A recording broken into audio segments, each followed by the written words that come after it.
Cuando el sol se oculta tras los tejados de Ámsterdam en 1656, las sombras danzan sobre el rostro de un joven judío, cuyas palabras harán temblar los cimientos de la cristiandad durante siglos. Baruch Spinoza, apenas un nombre susurrado en las sinagogas, está a punto de pronunciar una herejía tan devastadora que hará que la promesa más sagrada del cristianismo, el regreso glorioso de Cristo, se desmorone como castillo de naipes ante el viento implacable de la razón. Pero ¿acaso no es precisamente en estos momentos de confrontación brutal con la verdad, cuando el alma humana revela su verdadera naturaleza? ¿No será que hemos construido nuestras creencias más preciadas sobre fundamentos tan frágiles que basta un soplo de lógica para derribarlas? La noticia corre como pólvora por las calles empedradas. El hijo del próspero comerciante Miguel de Espinosa ha osado cuestionar no solo la veracidad de las Escrituras, sino la misma posibilidad de que ese Jesús de Nazaret, venerado por millones como el Hijo de Dios, pueda algún día regresar a juzgar a vivos y muertos. Mientras escribo estas líneas, me pregunto desde qué rincón del mundo me lees tú, querido espectador. ¿Desde qué ciudad contemplas estas palabras que viajan a través del tiempo y el espacio? Será desde Buenos Aires, mientras el reloj marca las 11 de la noche y la ciudad duerme inquieta. Desde Madrid, donde quizás las campanadas del mediodía resuenan en alguna catedral gótica. O tal vez desde México, donde el sol del atardecer tiñe de oro las montañas. Te invito a que compartas en los comentarios desde dónde me acompañas en este viaje filosófico. ¿Qué hora marca tu reloj en este preciso instante? Porque de alguna manera misteriosa, en este momento exacto, nuestras conciencias se encuentran en un punto común del universo espinociano, donde el tiempo y el espacio son solo ilusiones de nuestra percepción limitada. Pero ¿qué lleva a un hombre joven, criado en la tradición abrahámica, a levantar su puño contra una promesa que ha consolado a la humanidad durante casi 2 milenios? La respuesta no se encuentra en los libros de teología, sino en la terrible lucidez de una mente que se niega a aceptar consolaciones baratas. Spinoza comprende algo que los teólogos de su época no quieren ver, que la promesa del regreso de Cristo no es solo una esperanza religiosa, sino el mecanismo más sofisticado de control social jamás concebido. ¿Acaso no es sospechoso que precisamente aquellos que más predican sobre la segunda venida son los mismos que acumulan riquezas terrenales? ¿No resulta curioso que quienes hablan del reino de los cielos sean los que mejor se las arreglan para gobernar el reino de la tierra? El joven filósofo camina por los canales de Ámsterdam y en cada reflejo del agua ve la imagen distorsionada de una verdad que la humanidad no está preparada para enfrentar. Si Jesús fuera realmente el Hijo de Dios, si realmente hubiera resucitado de entre los muertos, si verdaderamente hubiera ascendido a los cielos con la promesa de regresar, ¿por qué entonces sus supuestos representantes en la tierra viven como si jamás fuera a volver? ¿Por qué construyen palacios si el reino no es de este mundo? ¿Por qué acumulan oro si las riquezas celestiales son infinitas? ¿No será que en el fondo de sus corazones, incluso los más devotos cardenales y obispos, saben que esperan en vano? Spinoza ve lo que otros se niegan a ver, que la promesa del regreso de Cristo es el opio perfecto para mantener a las masas en un estado de espera perpetua, de sumisión eterna, de esperanza diferida hasta el infinito. ¿Cuántas revoluciones sociales han sido abortadas con la simple frase «espera al reino de los cielos»? ¿Cuántos tiranos han dormido tranquilos sabiendo que sus súbditos esperan justicia no en esta vida, sino en la próxima? ¿Cuántas lágrimas han sido derramadas inútilmente por aquellos que pusieron su esperanza en un Salvador que, según Spinoza, jamás existió, como los evangelios lo describen? La herejía spinociana no se detiene en cuestionar la historicidad de Jesús. Va mucho más lejos, hasta tocar el nervio mismo de la esperanza cristiana. Si Jesús fue simplemente un hombre extraordinario, un profeta entre otros, un maestro de moral cuyas enseñanzas fueron posteriormente mitologizadas y divinizadas por sus seguidores, entonces toda la arquitectura teológica del cristianismo se desploma como un edificio construido sobre arena. Pero ¿acaso esta destrucción no es necesaria para que emerja algo más auténtico, más verdadero, más humano? El problema, según la visión espinociana, no radica en que Jesús fuera un impostor o un mentiroso, sino en que la Iglesia transformó a un hombre sabio en un Dios inexistente, convirtiendo sus enseñanzas éticas en dogmas metafísicos, sus parábolas morales en promesas escatológicas. ¿No es acaso más noble y más humano reconocer en Jesús a un hermano en la búsqueda de la verdad que convertirlo en un juez celestial cuyo regreso debemos temer y esperar a la vez?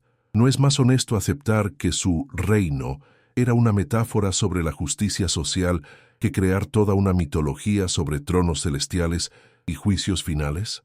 Mientras las campanas de las iglesias de Ámsterdam llaman a los fieles a la oración vespertina, Spinoza levanta su pluma y escribe palabras que harán que generaciones futuras tiemblen de horror o de liberación, porque él comprende que cuestionar el regreso de Cristo no es atacar la religión, sino liberarla de sus cadenas más pesadas. ¿Qué clase de Dios sería ese que mantiene a la humanidad en suspenso durante siglos, prometiendo regresar pronto según el lenguaje bíblico, pero haciendo esperar milenio tras milenio? ¿No sería más propio de un tirano caprichoso que de un padre amoroso mantener a sus hijos en la incertidumbre perpetua? La genialidad destructiva de Spinoza radica en mostrar cómo la promesa del regreso de Cristo se ha convertido en el obstáculo principal para el progreso moral y social de la humanidad. Porque si realmente creemos que Cristo volverá a establecer su reino, ¿para qué luchar por la justicia aquí y ahora? Si verdaderamente esperamos que Él venga a juzgar a los malvados, ¿por qué combatir nosotros mismos la maldad? Si genuinamente confiamos en que establecerá un nuevo cielo y una nueva tierra, ¿por qué preocuparnos por mejorar este mundo pasajero? Pero hay algo aún más profundo en la crítica espinociana. El filósofo holandés comprende que la creencia en el regreso de Cristo infantiliza a la humanidad, la convierte en una especie de menor de edad cósmica que espera eternamente la llegada del Padre para resolver todos los problemas. ¿No es esto en el fondo una forma sutil de desprecio hacia la capacidad humana de crear sentido, de construir justicia, de generar amor sin necesidad de supervisión divina? ¿No implica esta doctrina que los seres humanos somos intrínsecamente incapaces de gobernarnos a nosotros mismos? Y aquí es donde la rebeldía de Spinoza alcanza su punto más álgido. Él no solo niega que Cristo vaya a regresar, afirma que es precisamente porque no va a regresar que la humanidad puede finalmente crecer, madurar, asumir la responsabilidad de su propio destino. ¿No será que la verdadera redención no consiste en esperar un Salvador externo, sino en reconocer que cada ser humano porta en sí mismo la capacidad de ser su propio Redentor? ¿No será que el reino de los cielos no está en algún lugar del cosmos esperando ser instaurado, sino aquí mismo, en cada acto de compasión, en cada gesto de justicia, en cada momento de lucidez que logramos conquistar? La tarde avanza en Ámsterdam, y Spinoza sabe que sus palabras le costarán el exilio de su comunidad, el ostracismo social, quizás incluso la vida. Pero también sabe que ha tocado una verdad tan profunda que ninguna amenaza puede hacerla retroceder, porque él ha visto lo que los demás no quieren ver, que la esperanza en el regreso de Cristo es, paradójicamente, la forma más refinada de desesperanza, la manera más sutil de renunciar a la capacidad humana de transformar el mundo. ¿Te has preguntado alguna vez, querido espectador, por qué precisamente en los países más cristianos, donde más se predica sobre la segunda venida, es donde más injusticia social encontramos? No es extraño que aquellos que más esperan el reino de Cristo sean los que menos trabajan por establecer condiciones de vida dignas para todos. ¿No resulta sospechoso que la doctrina del regreso glorioso florezca precisamente en los contextos donde la miseria presente es más abrumadora? Spinoza ve en esto no una coincidencia, sino una correlación causal. La promesa de la segunda venida funciona como un narcótico espiritual que adormece la conciencia social, que posterga indefinidamente la lucha por la justicia, que convierte la resignación en virtud teológica. ¿Cuántos esclavos habrán consolado su sufrimiento esperando que Cristo viniera a liberarlos, en lugar de luchar por su propia liberación? ¿Cuántos pobres habrán soportado la opresión, confiando en que el Señor vendría a invertir las tornas, en lugar de organizarse para cambiar las estructuras de poder? El genio perverso de esta doctrina, según la perspicacia spinociana, radica precisamente en su capacidad de transformar la indignación legítima en esperanza pasiva, de convertir la rabia justificada en paciencia virtuosa, de mutar la rebeldía necesaria en sumisión cristiana. ¿No es esto, en el fondo, la traición más grande que se puede cometer contra las enseñanzas auténticas de Jesús, quien, según los propios evangelios, criticó duramente a los poderosos de su época y llamó a la transformación inmediata de las relaciones sociales? Porque si hay algo que Spinoza rescata del Jesús histórico, es precisamente su carácter revolucionario, su llamado urgente a la justicia social, su crítica implacable a las estructuras de poder religioso y político de su tiempo. Pero ¿qué ha hecho la Iglesia con este mensaje incendiario? Lo ha domesticado, lo ha espiritualizado, lo ha proyectado hacia un futuro indefinido donde ya no moleste a nadie, donde ya no ponga en peligro ningún privilegio establecido. El problema no es que Jesús haya prometido regresar y no lo haya hecho. El problema es que la Iglesia inventó esa promesa para neutralizar el potencial transformador de sus enseñanzas originales. No es significativo que los evangelios más antiguos, aquellos que, según los estudiosos, están más cerca del Jesús histórico, contengan mucho menos material apocalíptico que los textos posteriores. No es revelador que conforme el cristianismo se institucionaliza y se alía con el poder político, más énfasis se pone en la segunda venida y menos en la transformación social inmediata. Spinoza desentraña con precisión quirúrgica este mecanismo de domesticación teológica. Él muestra cómo cada generación de cristianos ha vivido convencida de que Cristo regresaría en su tiempo, y cómo cada generación ha transmitido esa esperanza frustrada a la siguiente, creando una cadena infinita de expectativa diferida. ¿No es esto, en términos psicológicos, una forma de neurosis colectiva? ¿No genera esta espera perpetua una especie de infantilismo espiritual que impide a las comunidades asumir la responsabilidad de su propio destino? Pero la crítica spinoziana va aún más profundo. Él no solo cuestiona la veracidad histórica de la promesa del regreso, cuestiona su coherencia lógica misma. Si Cristo es verdaderamente omnipotente y omnipresente, ¿qué sentido tiene que regrese? No está ya aquí. Si es realmente eterno e inmutable, ¿cómo puede haber un antes y un después de su venida? Si es genuinamente omnisciente, ¿por qué no sabe exactamente cuándo va a regresar, como él mismo reconoce en los evangelios? Estas preguntas, aparentemente técnicas, revelan, según Spinoza, contradicciones fundamentales en la concepción cristiana de la divinidad. Porque un Dios que promete regresar es un Dios limitado por el tiempo, un Dios que no está completamente presente, un Dios que de alguna manera está ausente del mundo. ¿Pero acaso esto no contradice los atributos divinos más básicos que la propia teología cristiana proclama? La solución spinoziana es tan elegante como devastadora. Si Dios es realmente infinito, eterno e inmutable, entonces no puede regresar porque nunca se ha ido. Si Dios es verdaderamente omnipresente, entonces está tan presente ahora como lo estará en cualquier supuesto futuro apocalíptico. Si Dios es genuinamente la realidad última, entonces no hay un reino de Dios por venir, sino que todo lo que existe es ya, de alguna manera misteriosa, expresión de lo divino. Esta perspectiva, que los teólogos posteriores llamarán panteísmo, no niega lo sagrado, lo radicaliza hasta el punto de encontrarlo en cada partícula de polvo, en cada gota de agua, en cada latido del corazón humano. ¿No es esta una forma mucho más profunda de reverencia que esperar pasivamente la llegada de un Dios externo? ¿No implica una espiritualidad mucho más comprometida reconocer lo divino en el aquí y el ahora que proyectarlo hacia un futuro hipotético? Mientras la noche se adueña de Ámsterdam y las luces de las casas comienzan a titilar como estrellas terrestres, Spinoza comprende que su rebelión contra la doctrina del regreso de Cristo es en realidad un acto de amor hacia la humanidad. Porque él ve que esta doctrina ha funcionado como una cadena invisible que ata a los seres humanos a la pasividad, a la espera, a la renuncia de su propia capacidad creadora. ¿Cuántas veces, querido espectador, has postergado algún sueño, algún proyecto, alguna lucha importante esperando que las circunstancias cambien mágicamente desde afuera? ¿Cuántas veces has renunciado a tu propia capacidad de transformar la realidad, confiando en que alguien más, algo más, alguna fuerza externa, vendría a resolver lo que solo tú puedes resolver? Si es así, entonces has experimentado en pequeña escala lo que Spinoza denuncia en grande.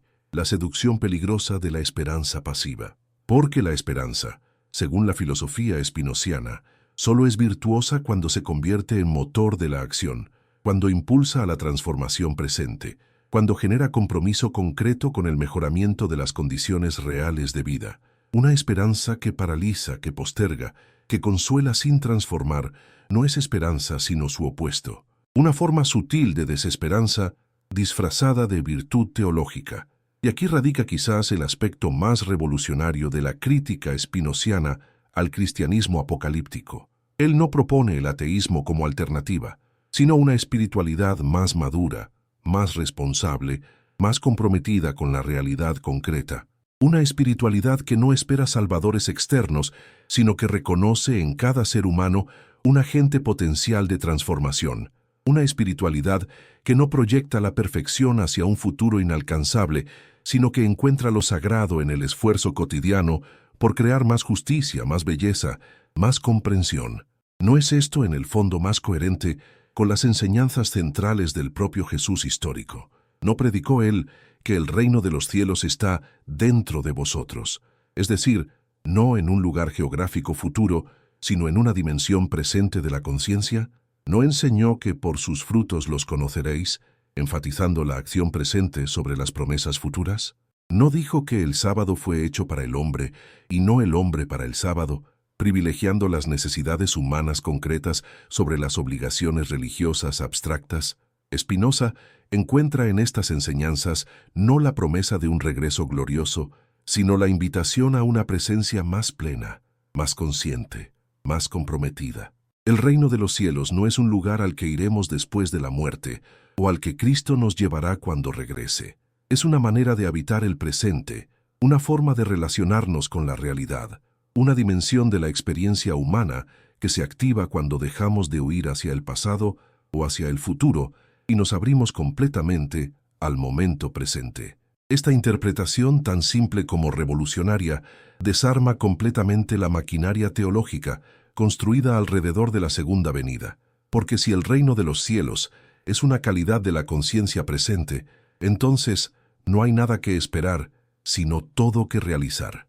Si la salvación es un proceso de despertar interior que puede ocurrir aquí y ahora, entonces no necesitamos ningún salvador externo, sino que cada uno puede convertirse en agente de su propia liberación. Pero ¿por qué esta interpretación ha sido sistemáticamente suprimida por las instituciones cristianas?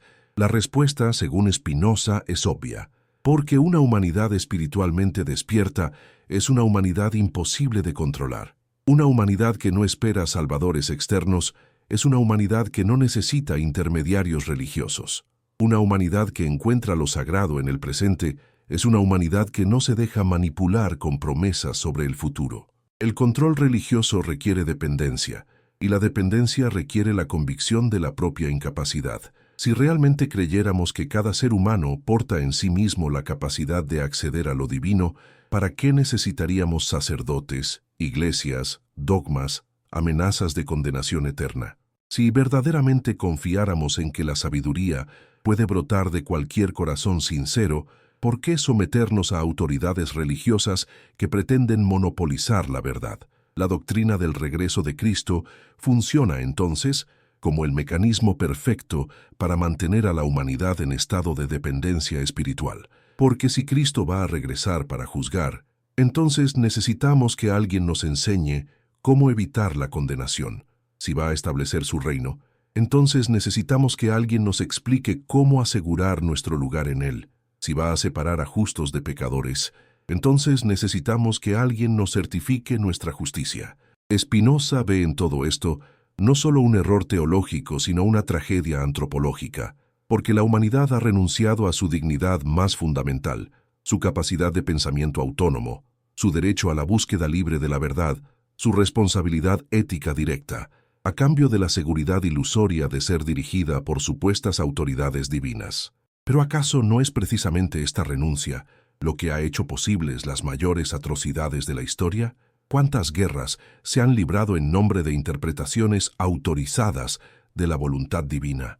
¿Cuántas persecuciones se han justificado apelando a la necesidad de preparar el camino para el regreso de Cristo? ¿Cuántos inocentes Han sido sacrificados en el altar de verdades religiosas que nadie puede verificar, pero que todos deben aceptar sin cuestionar. La rebeldía de Spinoza no es, entonces, un capricho intelectual, ni una provocación gratuita.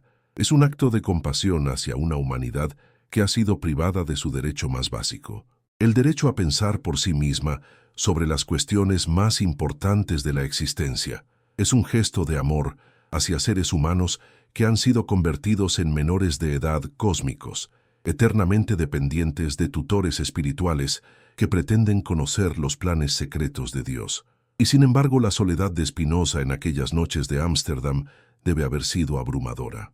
Porque él comprende que está atacando no solo una doctrina teológica particular, sino el fundamento mismo sobre el cual millones de seres humanos han construido su sentido de la vida, su esperanza en medio del sufrimiento, su capacidad de soportar las injusticias del presente. ¿Tiene derecho un hombre a arrebatar a la humanidad sus consolaciones más preciadas? ¿Tiene derecho a despertar a quienes quizás prefieren dormir en la ilusión que sufrir la lucidez? Estas preguntas atormentan al filósofo holandés, pero no lo detienen, porque él comprende que la verdad tiene sus propios derechos, que la realidad no puede ser eternamente postergada, que tarde o temprano la humanidad tendrá que enfrentar el hecho de que no hay salvadores externos, que no hay soluciones mágicas, que no hay atajos para evitar la responsabilidad de construir un mundo más justo y más bello con nuestras propias manos. La noche se ha adueñado completamente de la ciudad, y en algún lugar del mundo, querido espectador, tú también te encuentras en tu propia noche existencial, enfrentando tus propias preguntas sobre el sentido, la esperanza, la posibilidad de transformación. Te invito a que compartas este video con alguien querido, con alguien que también busque respuestas auténticas más allá de las consolaciones fáciles, con alguien que tenga el coraje de cuestionar incluso sus creencias más preciadas. Porque quizás la verdadera bendición que podemos desear para nuestras familias no sea que llegue un Salvador externo a resolver nuestros problemas, sino que encontremos en nosotros mismos la fuerza para ser los salvadores que estamos esperando. Porque Spinoza comprende algo que los teólogos de todas las épocas han tratado de ocultar, que la divinidad no está en algún trono celestial esperando el momento apropiado para intervenir en la historia humana, sino que se manifiesta a través de la capacidad humana de crear belleza, de generar justicia, de expandir la comprensión, de multiplicar el amor. ¿No es más digno de un Dios verdaderamente infinito expresarse a través de la creatividad de sus criaturas que mantenerlas en estado de dependencia perpetua? ¿No es más propio de un amor verdaderamente perfecto impulsar hacia la autonomía que hacia la sumisión? La primera parte de nuestro viaje filosófico está llegando a su fin, pero las preguntas que Spinoza ha plantado en el jardín de la conciencia occidental apenas comienzan a germinar. Como semillas que esperan la primavera adecuada para brotar, estas interrogantes sobre la promesa del regreso de Cristo seguirán creciendo en la oscuridad hasta que llegue el momento de la floración. Y cuando ese momento llegue, cuando la humanidad esté finalmente preparada para enfrentar la verdad sin maquillajes ni consolaciones baratas, quizás descubramos que la verdadera segunda venida no es la llegada de un Salvador externo, sino el despertar de la capacidad salvadora que siempre ha dormido en el corazón de cada ser humano. Pero ¿acaso estamos preparados para semejante despertar? ¿Tenemos el coraje suficiente para asumir la responsabilidad que implica reconocernos como agentes de nuestra propia redención? Estas preguntas nos acompañarán mientras adentramos en la segunda parte de nuestro recorrido, donde veremos cómo la lucidez espinociana se enfrenta directamente al edificio dogmático que la cristiandad ha construido alrededor de la figura de Cristo. Porque si la primera parte ha sido la siembra de la duda, la segunda será la cosecha de la rebeldía intelectual que puede transformar para siempre nuestra comprensión de lo divino, lo humano y lo posible. La madrugada encuentra a Baruch Spinoza inclinado sobre pergaminos que contienen los secretos más peligrosos del universo, las contradicciones internas de la fe cristiana, los mecanismos ocultos del poder religioso, las fisuras por donde se filtra la luz demoledora de la razón. Sus ojos, enrojecidos por el insomnio y la intensidad del pensamiento, han visto lo que ningún hombre de su época se atreve a ver. que la arquitectura teológica del cristianismo es un castillo de naipes sostenido únicamente por el miedo ancestral de la humanidad a enfrentar su propia condición. Pero ¿qué sucede cuando un hombre decide no tener miedo? ¿Qué ocurre cuando una mente se libera de las cadenas invisibles que han mantenido cautivo al pensamiento humano durante siglos? ¿No será que en ese momento toda la estructura de poder religioso comienza a tambalearse como un edificio construido sobre arena? El conflicto entre fe y razón no es, según la perspicacia spinoziana, un debate académico entre teólogos eruditos, sino la guerra más brutal que se libra en el interior de cada conciencia humana. Porque cada ser humano nace con la capacidad natural de razonar, de cuestionar, de buscar explicaciones coherentes para los fenómenos que observa. Pero también nace en una cultura que le exige aceptar sin cuestionar verdades que desafían toda lógica, que le impone creer en acontecimientos que contradicen las leyes naturales, que le ordena someterse a autoridades cuya legitimidad descansa únicamente en la antigüedad de sus afirmaciones. ¿No es esta tensión la fuente secreta de la mayoría de las neurosis individuales y colectivas? ¿No explica esta contradicción fundamental por qué tantos seres humanos viven divididos contra sí mismos, incapaces de integrar su capacidad racional con sus necesidades espirituales? Spinoza comprende que no se puede servir a dos señores. O bien confiamos en la razón como guía hacia la verdad, o bien nos sometemos a la autoridad religiosa como fuente de certezas. Pero no podemos hacer ambas cosas sin caer en la esquizofrenia intelectual que caracteriza a la cultura occidental desde hace siglos. ¿Por qué aceptamos el método científico para entender la naturaleza, pero lo rechazamos cuando se trata de examinar las creencias religiosas? ¿Por qué exigimos evidencias para cualquier afirmación sobre el mundo físico, pero consideramos virtuoso creer sin evidencias cuando se trata del mundo espiritual? ¿No hay en esta doble moral epistemológica una forma sutil de desprecio hacia la capacidad humana de conocer? El genio destructivo de Spinoza radica en su capacidad para mostrar que la fe cristiana, tal como ha sido formulada por las iglesias, no es complementaria de la razón, sino su enemiga mortal. Porque la fe cristiana exige creer que un hombre resucitó de entre los muertos, que subió físicamente a los cielos, que desde allí gobierna el universo, y que regresará en gloria y majestad para juzgar a vivos y muertos. Pero la razón, cuando se aplica honestamente a estas afirmaciones, no encuentra en ellas ni coherencia lógica ni evidencia empírica.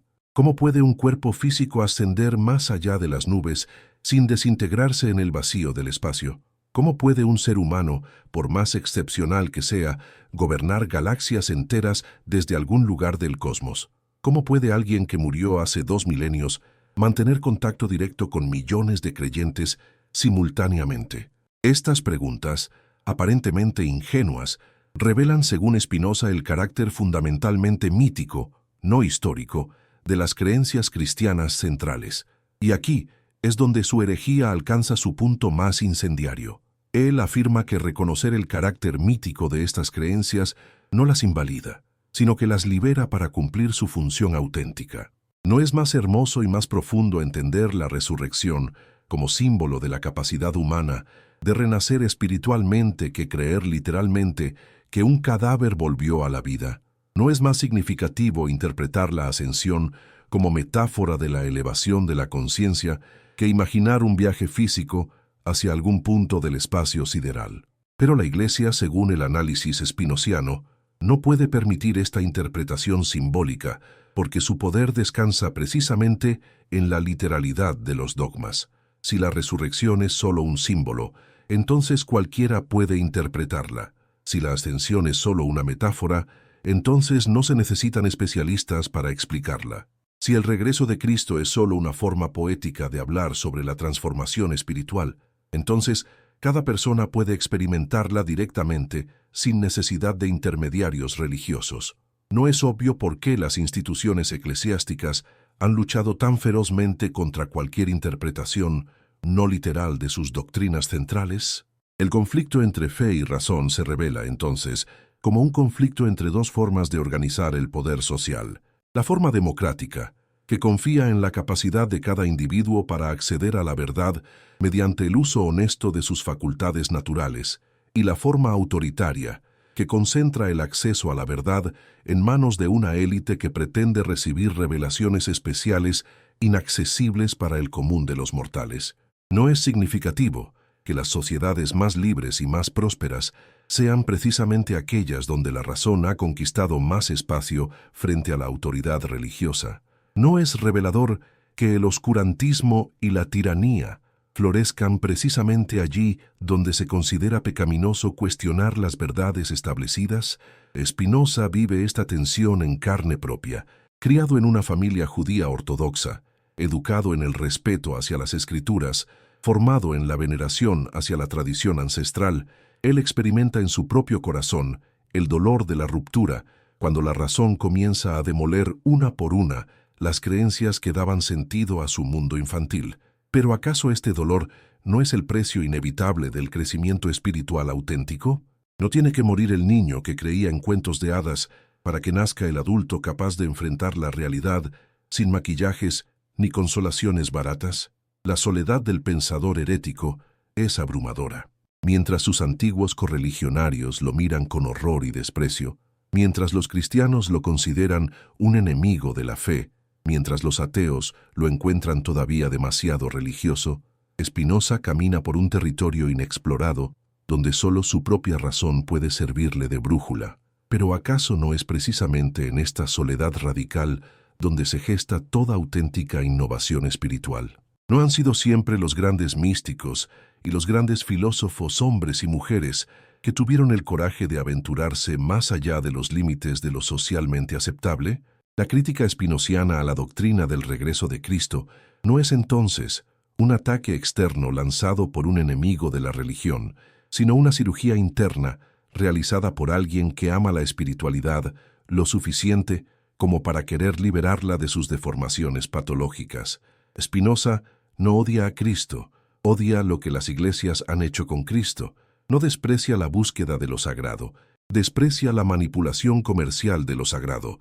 No se opone a la fe, se opone a la fe ciega, a la fe que renuncia a entender, a la fe que se complace en la ignorancia como si fuera una virtud. Pero ¿qué clase de fe puede sobrevivir al escrutinio implacable de la razón? Según Spinoza, solo la fe auténtica, la fe que no teme las preguntas porque está fundada en experiencias reales, no en autoridades externas. Solo la fe madura, la fe que no necesita milagros para sostenerse, porque encuentra lo milagroso en la existencia misma. Solo la fe inteligente, la fe que comprende que Dios es demasiado grande para caber en los dogmas de cualquier religión particular, demasiado infinito para ser monopolizado por cualquier institución humana.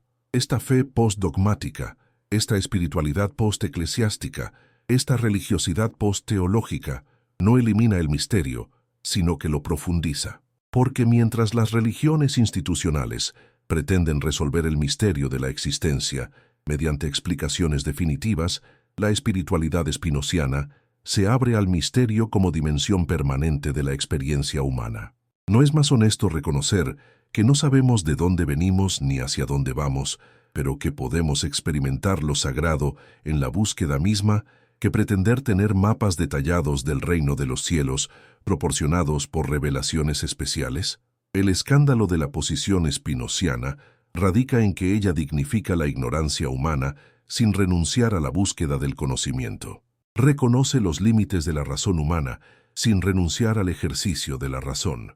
Acepta que hay dimensiones de la realidad que escapan a nuestro entendimiento sin convertir esta limitación en excusa para aceptar explicaciones absurdas. ¿No es esta una forma mucho más madura de relacionarse con el misterio de la existencia que las certezas dogmáticas ofrecidas por las religiones institucionales? Pero quizás lo más revolucionario de la perspectiva spinociana es su capacidad para mostrar que la verdadera espiritualidad no comienza cuando aceptamos dogmas incomprensibles, sino cuando tenemos el coraje de reconocer que no necesitamos entender todo para experimentar lo sagrado. ¿No es más auténtica la reverencia que surge del asombro ante la complejidad incomprensible del cosmos que la reverencia que surge del miedo al castigo eterno? ¿No es más profunda la gratitud que brota del reconocimiento de nuestra interdependencia con todo lo que existe que la gratitud basada en la esperanza de recompensas celestiales. Spinoza descubre que cuando liberamos la espiritualidad de la carga de tener que explicar lo inexplicable, cuando la liberamos de la necesidad de ofrecer certezas absolutas sobre cuestiones últimas, cuando la liberamos de la obligación de controlar el comportamiento humano mediante amenazas y promesas, entonces puede cumplir su función auténtica, despertar en el ser humano la conciencia de su participación en algo infinitamente más grande que él mismo, pero de lo cual forma parte orgánica e indisoluble.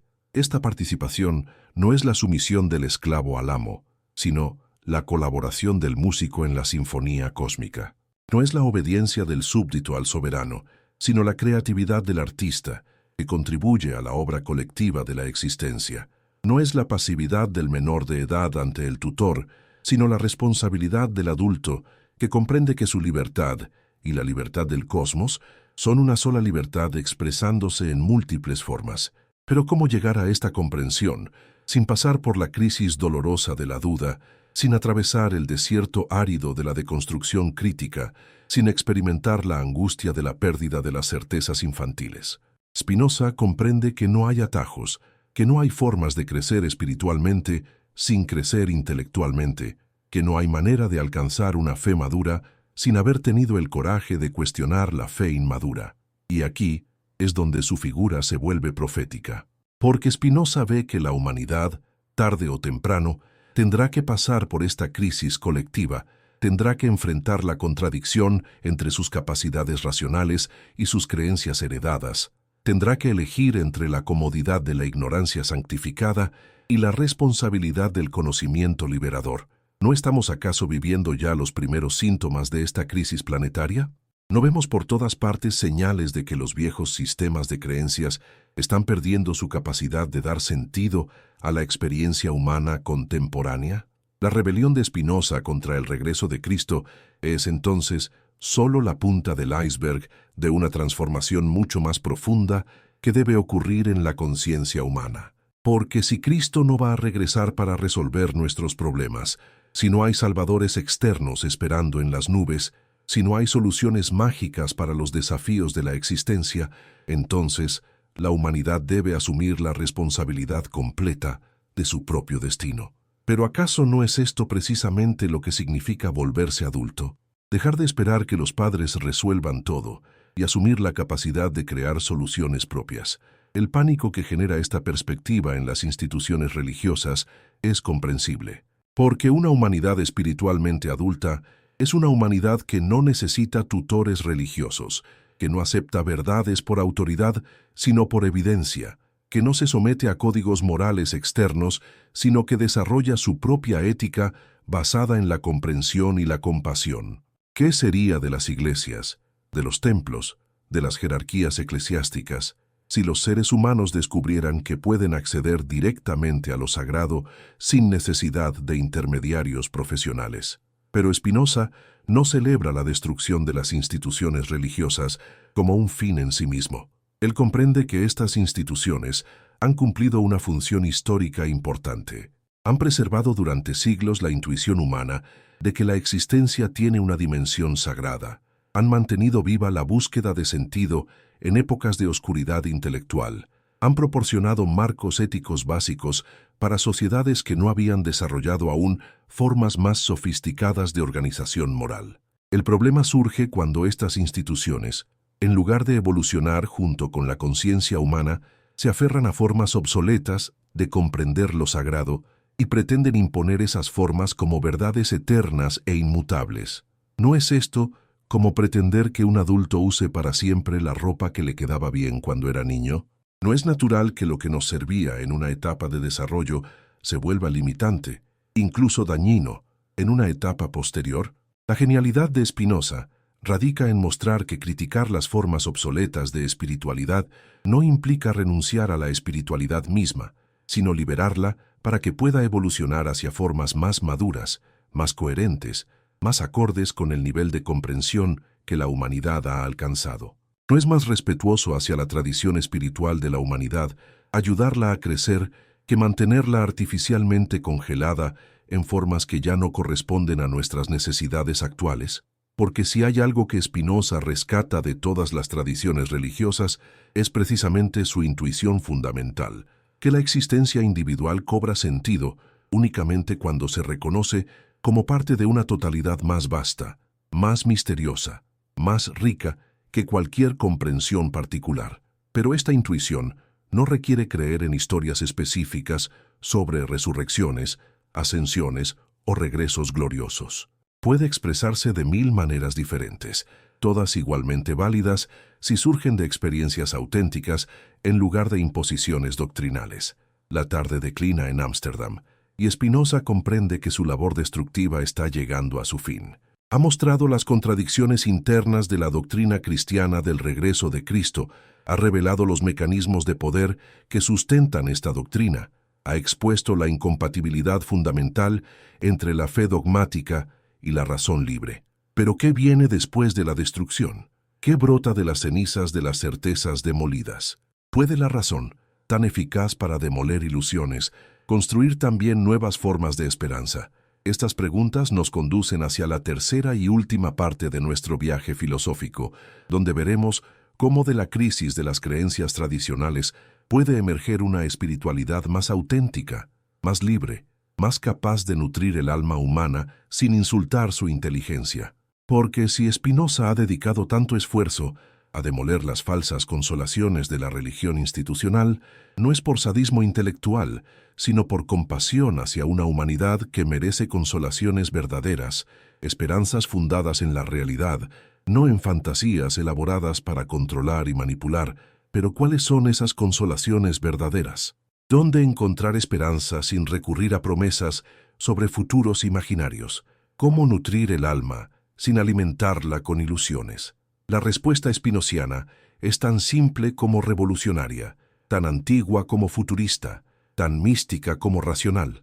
Pero para comprenderla completamente, debemos seguir al filósofo holandés en su aventura más arriesgada, la construcción de una nueva visión de lo divino, de lo humano y de lo posible, que pueda sostenerse ante el tribunal implacable de la razón sin renunciar a la dimensión sagrada de la existencia.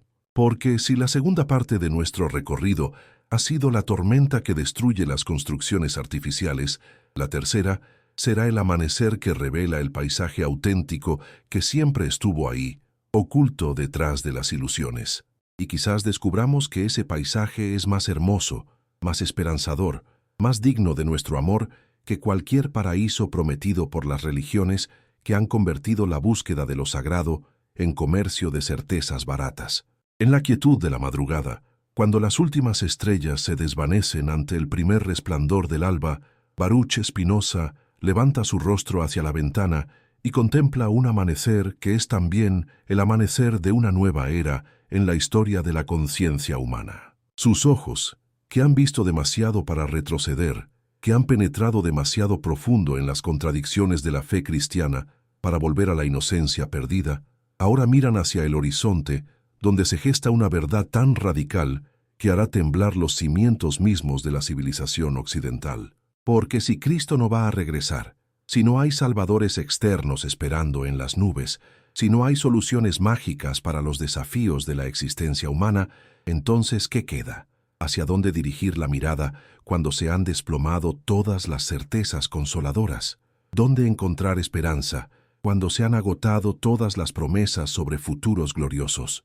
La respuesta que surge de la mente spinociana es tan devastadora como liberadora. Lo que queda es la realidad misma, no como valle de lágrimas que debemos atravesar para llegar a una recompensa celestial, sino como la única dimensión posible de lo sagrado, el único teatro donde puede desplegarse el drama infinito de la existencia divina. ¿Pero acaso no hemos sido educados para despreciar la realidad presente, para considerarla inferior a realidades superiores prometidas por las religiones?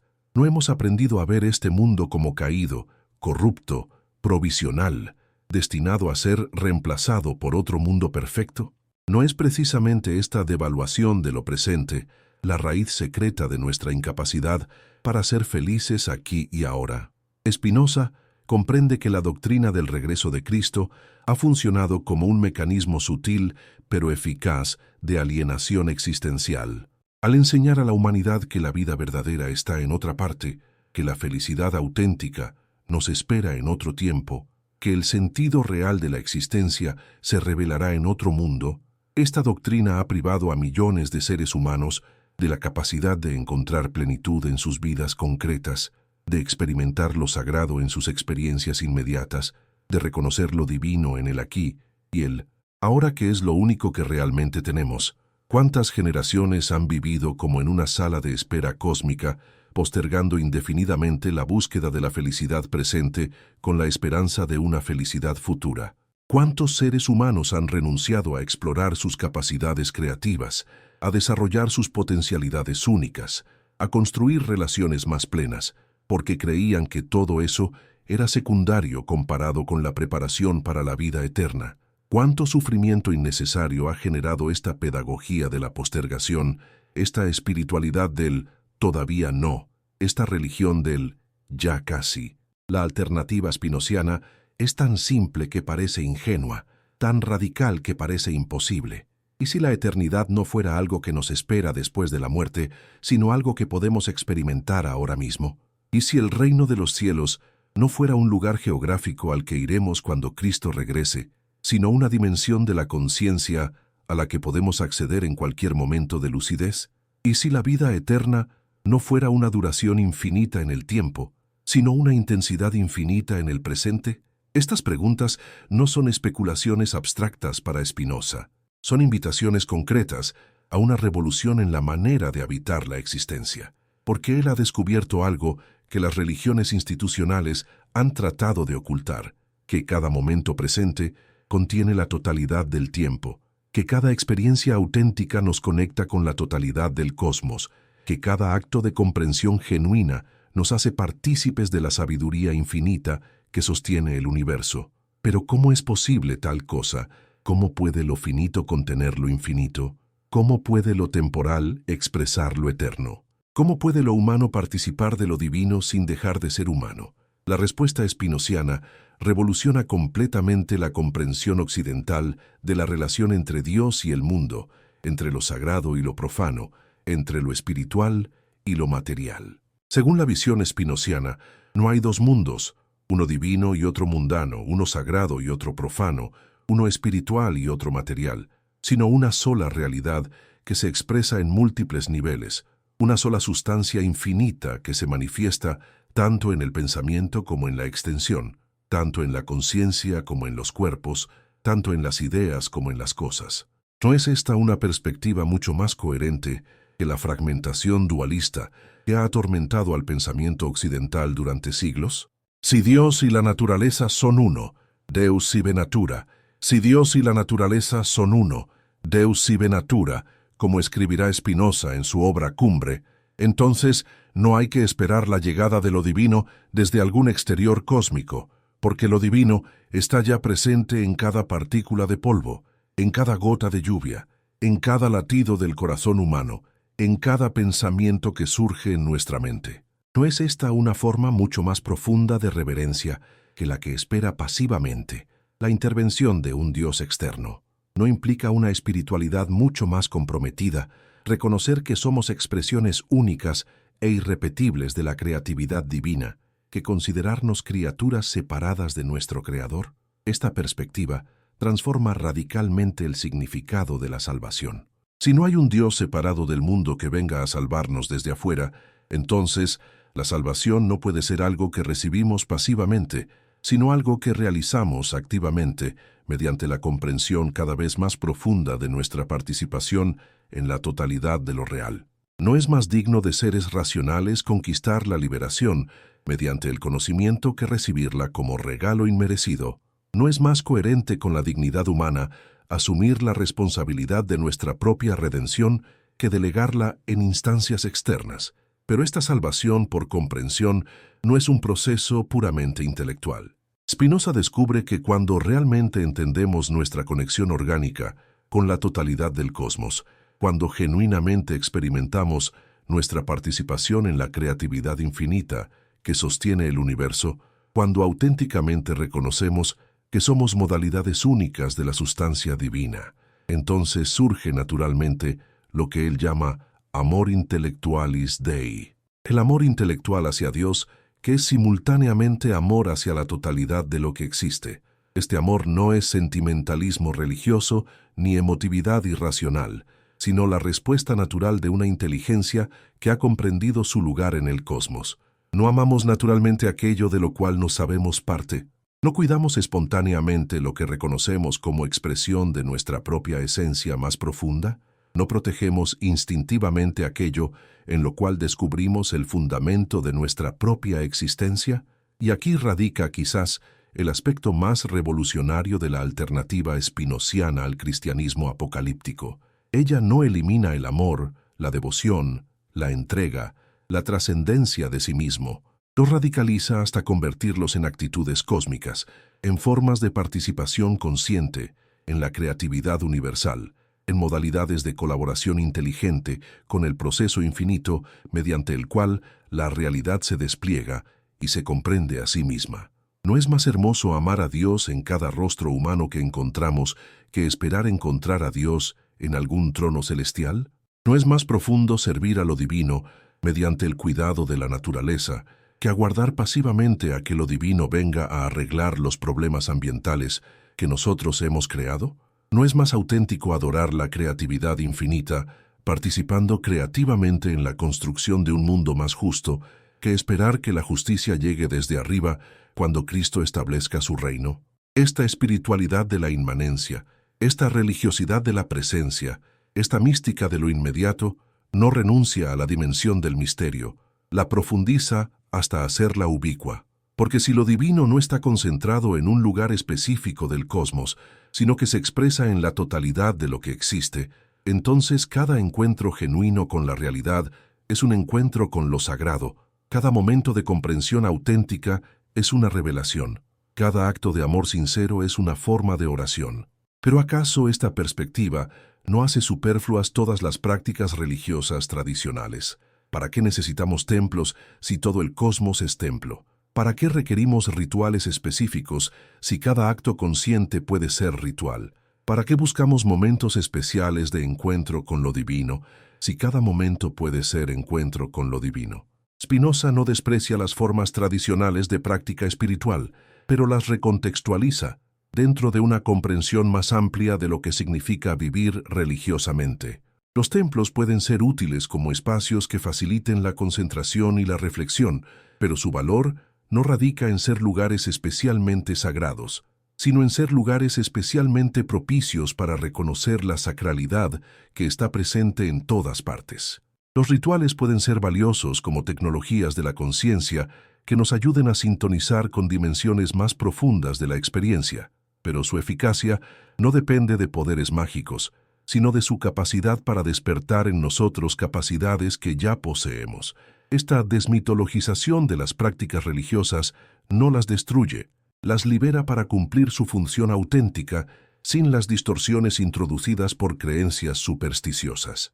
¿No es más honesto reconocer que la oración funciona no porque haya alguien allá arriba escuchando nuestras peticiones, sino porque el proceso mismo de orar clarifica nuestros deseos, ordena nuestros pensamientos y nos conecta con dimensiones más profundas de nuestra propia sabiduría? ¿No es más útil comprender la meditación como tecnología de autoconocimiento que como método para contactar entidades sobrenaturales? El genio de Spinoza radica en mostrar que cuando liberamos la espiritualidad de sus componentes supersticiosos, no la empobrecemos, sino que la enriquecemos. Porque una espiritualidad basada en la comprensión racional de nuestra participación en la totalidad cósmica es más sólida, más confiable, más resistente a las crisis que una espiritualidad basada en creencias que pueden ser refutadas por el progreso del conocimiento. ¿Cuántas personas han perdido toda conexión con lo sagrado cuando el desarrollo científico les mostró que algunas de sus creencias religiosas eran insostenibles? ¿Cuántos seres humanos han caído en el nihilismo porque confundían la religión con la aceptación de dogmas específicos? ¿Cuántas crisis existenciales se podrían evitar si comprendiéramos que lo sagrado no depende de la veracidad de historias particulares sobre resurrecciones, ascensiones o regresos gloriosos? La propuesta spinoziana ofrece una espiritualidad a prueba de crisis, una religiosidad que no teme al progreso del conocimiento porque está fundada en la realidad misma, no en interpretaciones particulares de la realidad. ¿No es esto lo que la humanidad necesita en una época donde los descubrimientos científicos transforman constantemente nuestra comprensión del cosmos? ¿No requerimos formas de espiritualidad que puedan evolucionar junto con nuestro conocimiento en lugar de entrar en contradicción con él? Pero quizás el aspecto más liberador de la alternativa spinoziana al cristianismo apocalíptico es su capacidad para devolver a los seres humanos la responsabilidad de su propio destino sin privarlos de la dimensión trascendente de la experiencia. Porque si no hay salvadores externos que vengan a resolver nuestros problemas, entonces debemos asumir la responsabilidad de crear las soluciones. Pero si somos expresiones de la creatividad divina, entonces tenemos acceso a recursos infinitos para enfrentar cualquier desafío. Esta perspectiva transforma el sentido de la acción humana. Ya no actuamos como criaturas separadas de Dios que esperan su aprobación o temen su castigo, sino como modalidades de la acción divina misma, como formas que adopta la creatividad cósmica para conocerse y transformarse a sí misma. ¿No es más motivador comprender nuestros esfuerzos por crear justicia como participación en la justicia cósmica que como intentos de complacer a un juez externo? ¿No es más energizante reconocer nuestros actos de compasión como expresiones de la compasión infinita que sostiene el universo que como méritos para ganar recompensas celestiales? Desde algún rincón del mundo, querido espectador, quizás sientes que estas ideas resuenan con algo profundo en tu experiencia, algo que siempre supiste pero que nunca habías encontrado palabras para expresar. Tal vez desde Buenos Aires, donde son las 2 de la mañana y la ciudad duerme mientras tú reflexionas sobre el sentido de tu existencia. O desde Barcelona, donde el sol del mediodía ilumina las calles mientras te preguntas si hay formas más auténticas de vivir la espiritualidad. O desde México, donde el atardecer tiñe de oro las montañas mientras contemplas la posibilidad de una religiosidad sin dogmas. Te invito a que compartas en los comentarios desde qué ciudad me acompañas en este momento, qué hora marca tu reloj, mientras exploramos juntos estas ideas que pueden transformar para siempre tu relación con lo sagrado. Y si estas reflexiones han tocado algo verdadero en tu corazón, si han despertado intuiciones que dormían en tu conciencia, si han abierto perspectivas que enriquecen tu comprensión de la existencia, entonces comparte este video con alguien querido, con alguien que también busque formas más maduras de espiritualidad, con alguien que tenga el coraje de cuestionar las consolaciones fáciles para encontrar consolaciones verdaderas. Porque quizás la bendición más auténtica que podemos desear para nuestras familias no sea que llegue un Salvador externo a resolver nuestros problemas, sino que despertemos a nuestra propia capacidad de ser agentes de transformación, que reconozcamos en nosotros mismos expresiones únicas de la creatividad divina, que descubramos en nuestras relaciones cotidianas oportunidades de experimentar lo ese agrado. La revolución spinoziana no se detiene en la crítica del cristianismo apocalíptico, se extiende hacia una reconceptualización completa de lo que significa ser humano en un cosmos donde lo divino no está separado de lo natural, donde lo eterno no está separado de lo temporal, donde lo sagrado no está separado de lo cotidiano. Pero ¿acaso esta perspectiva no hace que la vida humana sea más pesada, más responsable, más exigente? Si no podemos delegar nuestra salvación en instancias externas, si no podemos esperar que otros resuelvan nuestros problemas, si no podemos refugiarnos en la esperanza pasiva de un futuro mejor, ¿no se vuelve la existencia demasiado difícil de soportar? La respuesta spinoziana es paradójica. Sí, la vida se vuelve más responsable, pero también más significativa. Sí, se vuelve más exigente, pero también más digna. Sí, se vuelve más desafiante, pero también más auténtica. Porque cuando comprendemos que somos colaboradores conscientes en el proceso mediante el cual el cosmos se conoce y se transforma a sí mismo, entonces cada acto nuestro adquiere una dimensión cósmica. Cada decisión nuestra participa en la creatividad universal.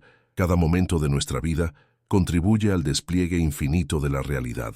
¿No es más emocionante participar conscientemente en la aventura cósmica de la existencia que esperar pasivamente instrucciones desde arriba?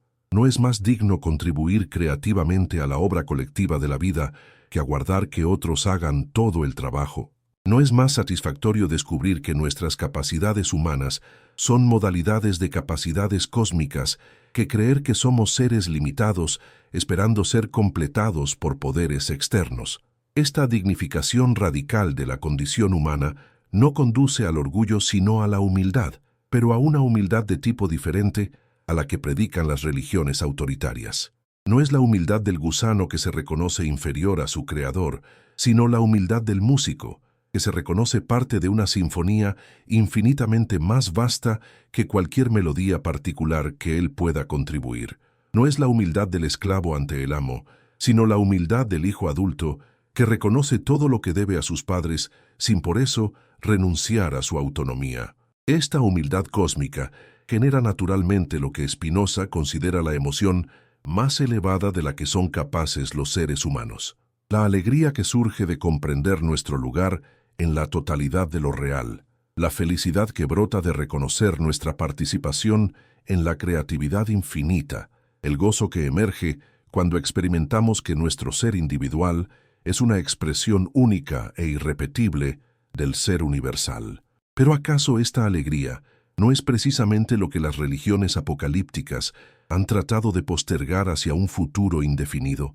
¿No nos han enseñado que la verdadera felicidad solo será posible cuando Cristo regrese, cuando se establezca el reino de los cielos, cuando seamos liberados de las limitaciones de la existencia terrena?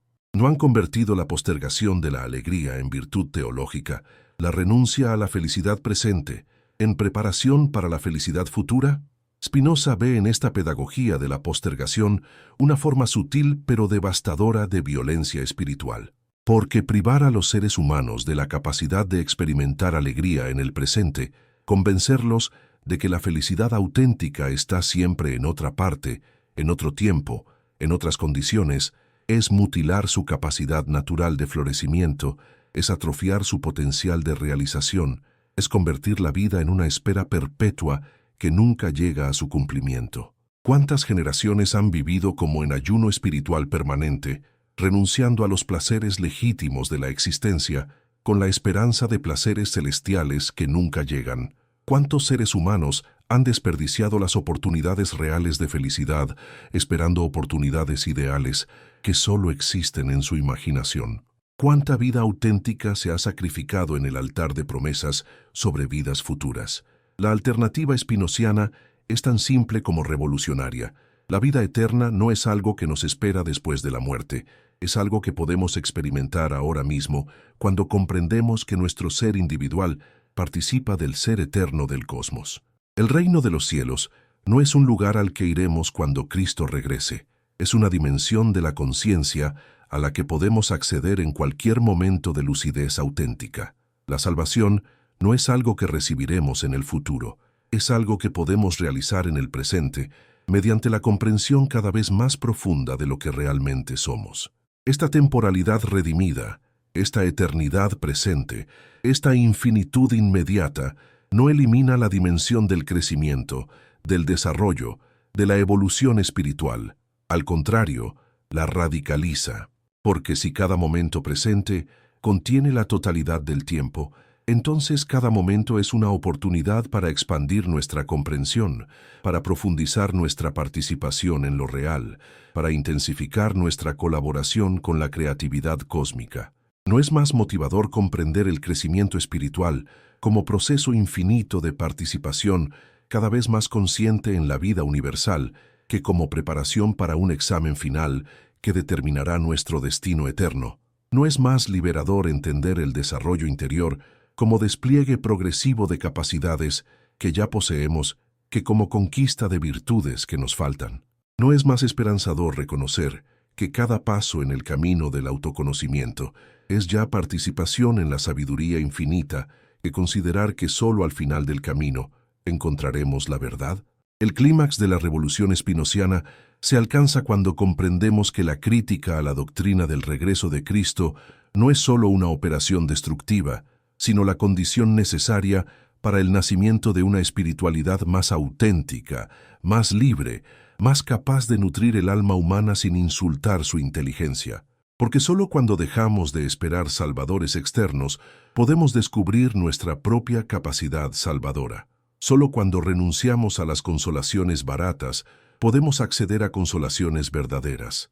Solo cuando abandonamos las esperanzas falsas, podemos cultivar esperanzas reales. ¿Y cuáles son esas esperanzas reales? La esperanza de que cada ser humano puede despertar a su dignidad cósmica, puede reconocer su participación en la creatividad universal, puede experimentar su conexión orgánica con la totalidad de lo que existe. La esperanza de que la humanidad puede madurar espiritualmente, puede desarrollar formas más sabias de organizarse socialmente, puede crear culturas más justas, más bellas, más capaces de facilitar el florecimiento de todos sus miembros. La esperanza de que el conocimiento y la compasión pueden seguir expandiéndose indefinidamente, de que no hay límites fijos para el crecimiento de la sabiduría humana, de que cada generación puede heredar de la anterior tesoros de comprensión y legar a la siguiente tesoros aún más ricos. La esperanza de que la vida puede volverse cada vez más digna de ser vivida, no porque lleguen salvadores desde afuera, sino porque los seres humanos pueden convertirse en salvadores unos de otros, en colaboradores conscientes en la obra infinita de crear más belleza, más justicia, más significado. Estas esperanzas no requieren fe ciega en promesas indemostrables, están fundadas en capacidades humanas reales, en tendencias observables de la historia, en potencialidades que ya se manifiestan, aunque sea de manera embrionaria. No es más sólida la esperanza basada en lo que los seres humanos han demostrado ser capaces de hacer que la esperanza basada en lo que supuestos seres sobrenaturales prometen hacer. No es más confiable apostar por el desarrollo de capacidades que ya tenemos que esperar la llegada de poderes que nunca hemos visto. Y sin embargo, la soledad de Spinoza en aquellas noches de Ámsterdam sigue siendo abrumadora, porque él comprende que está proponiendo a la humanidad un crecimiento que quizás la humanidad no esté preparada para asumir, una responsabilidad que quizás la humanidad prefiera delegar, una dignidad que quizás la humanidad encuentre demasiado pesada para soportar. Tienen derecho los visionarios a despertar a quienes prefieren dormir. Tienen derecho los sabios a ofrecer verdades amargas a quienes se alimentan de ilusiones dulces. Pero Spinoza también comprende que la verdad tiene sus propios derechos, que la realidad no puede ser eternamente postergada, que tarde o temprano la humanidad tendrá que enfrentar el hecho de que no hay atajos mágicos para evitar la responsabilidad de construir su propio destino. Y no es mejor que este despertar ocurra gradualmente, mediante la persuasión paciente de la razón, que abruptamente, mediante el colapso traumático de las ilusiones, porque las ilusiones, por consoladoras que sean, tienen fecha de vencimiento. Los dogmas, por antiguos que sean, no pueden resistir indefinidamente el escrutinio de la investigación libre. Las promesas sobre futuros imaginarios, por atractivas que parezcan, no pueden satisfacer indefinidamente las necesidades reales del presente. ¿No es mejor ayudar a la humanidad a desarrollar recursos internos para enfrentar la realidad que mantenerla artificialmente dependiente de consolaciones externas que tarde o temprano se revelarán ilusorias? La apuesta de Spinoza es que la humanidad es más fuerte, más sabia, más capaz de lo que las religiones autoritarias han querido hacerle creer, que los seres humanos no necesitan tutores espirituales permanentes, sino educación para desarrollar su propia capacidad de discernimiento, que no requieren certezas absolutas sobre cuestiones últimas, sino herramientas para navegar creativamente en la incertidumbre, que no necesitan promesas sobre futuros perfectos, sino capacidades para crear presentes más dignos. ¿Es esta una apuesta ingenua? ¿Es esta una confianza excesiva en las capacidades humanas? ¿No muestra la historia que los seres humanos son más propensos a la destructividad que a la creatividad, más inclinados al error que a la verdad, más atraídos por las ilusiones que por la realidad? Spinoza conoce bien la historia humana, conoce bien las tendencias destructivas de nuestra especie, conoce bien la atracción que ejercen las ilusiones consoladoras, pero también comprende que estas tendencias no son inevitables, que pueden ser transformadas mediante la educación, que pueden ser canalizadas hacia fines constructivos mediante la comprensión. No es significativo que los periodos más creativos de la historia humana hayan sido precisamente aquellos donde más se ha confiado en la capacidad humana de conocer y de crear. ¿No es revelador que las épocas más oscuras hayan sido aquellas donde más se ha desconfiado de la razón humana y más se ha dependido de autoridades externas? La historia misma parece validar la apuesta espinociana. Porque a pesar de todos los obstáculos, a pesar de todas las resistencias, a pesar de todas las recaídas, la humanidad ha ido desarrollando gradualmente formas más maduras de organización social, métodos más eficaces de investigación de la verdad, tecnologías más sofisticadas para crear bienestar, artes más refinadas para expresar la belleza, filosofías más profundas para comprender el sentido de la existencia. No estamos viviendo, en muchos aspectos, en el mejor momento de la historia humana. No tenemos acceso a más conocimiento, más opciones de vida, más oportunidades de desarrollo personal que cualquier generación anterior. No hemos desarrollado formas más justas de organización política, métodos más humanos de resolver conflictos, tecnologías más efectivas para aliviar el sufrimiento que nuestros antepasados. Por supuesto, también tenemos problemas nuevos, desafíos inéditos, riesgos que las generaciones anteriores no conocían. Pero también tenemos recursos nuevos para enfrentarlos, capacidades inéditas para resolverlos, herramientas que nuestros antepasados no podían ni imaginar. ¿No es esto precisamente lo que significa evolucionar, desarrollar simultáneamente problemas más complejos y capacidades más sofisticadas para resolverlos? La perspectiva espinociana no es optimismo ingenuo, sino realismo esperanzado. Reconoce que los seres humanos son capaces de gran destructividad, pero también de gran creatividad.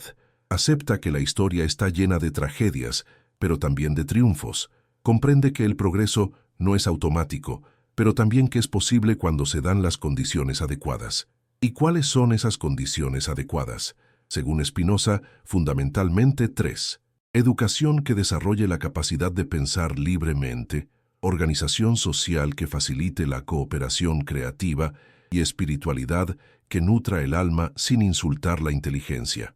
¿No son estas precisamente las condiciones que las religiones apocalípticas han obstaculizado sistemáticamente? ¿No han promovido estas religiones la fe ciega sobre el pensamiento libre, la sumisión sobre la cooperación creativa, el dogmatismo sobre la espiritualidad inteligente? La crítica espinociana al cristianismo apocalíptico no es entonces un ataque gratuito contra una tradición venerable, sino un acto de liberación de las fuerzas que pueden permitir a la humanidad alcanzar su potencial más elevado.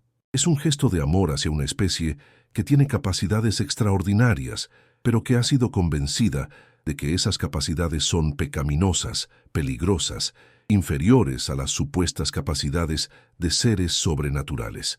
¿Pero acaso la humanidad está preparada para asumir semejante responsabilidad? ¿Tenemos realmente la madurez necesaria para reconocernos como expresiones de la creatividad divina, como colaboradores conscientes en la obra infinita de la existencia, como agentes responsables de nuestro propio destino espiritual? La respuesta de Spinoza es que la preparación no precede al ejercicio, sino que surge del ejercicio mismo. No nos volvemos maduros para luego asumir responsabilidades. Nos volvemos maduros asumiendo responsabilidades. No desarrollamos primero las capacidades para luego usarlas. Desarrollamos las capacidades usándolas. No conquistamos primero la libertad para luego ejercerla. Conquistamos la libertad ejerciéndola. Esta pedagogía de la responsabilidad, esta educación por la práctica, esta maduración por el ejercicio, es quizás el aspecto más radical de la propuesta espinociana, porque implica que no podemos esperar a estar preparados para comenzar a vivir como seres espiritualmente adultos. Debemos comenzar a vivir como seres espiritualmente adultos para llegar a estar preparados. ¿No es esto lo que significa crecer en cualquier ámbito de la vida? No aprendemos a caminar caminando, a pensar pensando, a amar amando. ¿Por qué habría de ser diferente el crecimiento espiritual? ¿Por qué esperar a tener una comprensión perfecta de nuestra naturaleza divina para comenzar a actuar como expresiones de esa naturaleza divina? El amanecer se ha adueñado completamente de Ámsterdam, y Spinoza comprende que su obra destructiva y reconstructiva está llegando a su culminación. ha mostrado las contradicciones internas de la esperanza cristiana en el regreso de Cristo, ha revelado los mecanismos de control social que sustentan esta esperanza, ha propuesto una alternativa basada en el reconocimiento de nuestra participación presente en la creatividad divina. ¿Pero será escuchado? ¿Será comprendido? ¿Será aceptada su invitación a una espiritualidad más madura, más libre, más digna de seres racionales? La respuesta no depende solo de la claridad de sus argumentos o de la elegancia de su filosofía, sino de la disposición de la humanidad para crecer, para asumir responsabilidades, para renunciar a consolaciones baratas a cambio de consolaciones verdaderas. Y quizás esa disposición esté surgiendo ya, en este momento histórico, donde las viejas certezas se tambalean, donde las instituciones tradicionales pierden credibilidad, donde millones de seres humanos buscan formas más auténticas de espiritualidad. Quizás tú mismo, querido espectador, seas parte de esta búsqueda, de esta transición, de este nacimiento doloroso pero necesario de una humanidad espiritualmente más madura. Si es así, entonces las palabras de Spinoza no han sido pronunciadas en vano. Si estas ideas han tocado algo verdadero en tu experiencia, si han despertado intuiciones que dormían en tu conciencia, si han abierto perspectivas que enriquecen tu comprensión de lo que significa ser humano en un cosmos divino, entonces la revolución spinociana continúa, se multiplica, se extiende de conciencia en conciencia, como las ondas que se expanden cuando una piedra cae en aguas tranquilas, porque la verdad no puede ser enterrada para siempre. Por más que las instituciones del poder la combatan, por más que los guardianes de la ortodoxia la persigan, por más que los beneficiarios del statu quo la teman, la verdad sobre la dignidad cósmica del ser humano, sobre su capacidad de participar conscientemente en la creatividad divina, sobre su derecho a buscar libremente el sentido de la existencia, esa verdad seguirá brotando una y otra vez. En cada mente que se atreva a pensar por sí misma, en cada corazón que tenga el coraje de amar sin condiciones, en cada vida que se decida a vivir como expresión auténtica de la infinitud creadora que late en el centro mismo de la realidad. Y cuando esa verdad finalmente florezca en toda su plenitud, cuando la humanidad esté preparada para reconocerse como expresión consciente de lo divino, cuando los seres humanos sean capaces de colaborar creativamente en la obra infinita de la existencia, entonces quizás comprendamos que no necesitábamos esperar el regreso de Cristo porque nunca se había ido, que no necesitábamos buscar el reino de los cielos porque siempre estuvo aquí, que no necesitábamos conquistar la vida eterna porque ya la poseíamos, oculta en la profundidad más íntima de nuestro ser, esperando únicamente ser reconocida, aceptada y desplegada en toda su magnificencia infinita. El sol se alza majestuoso sobre los tejados de Ámsterdam mientras Baruch Spinoza contempla por última vez el manuscrito que acaba de completar, consciente de que sus palabras desencadenarán una tormenta que atravesará siglos y continentes.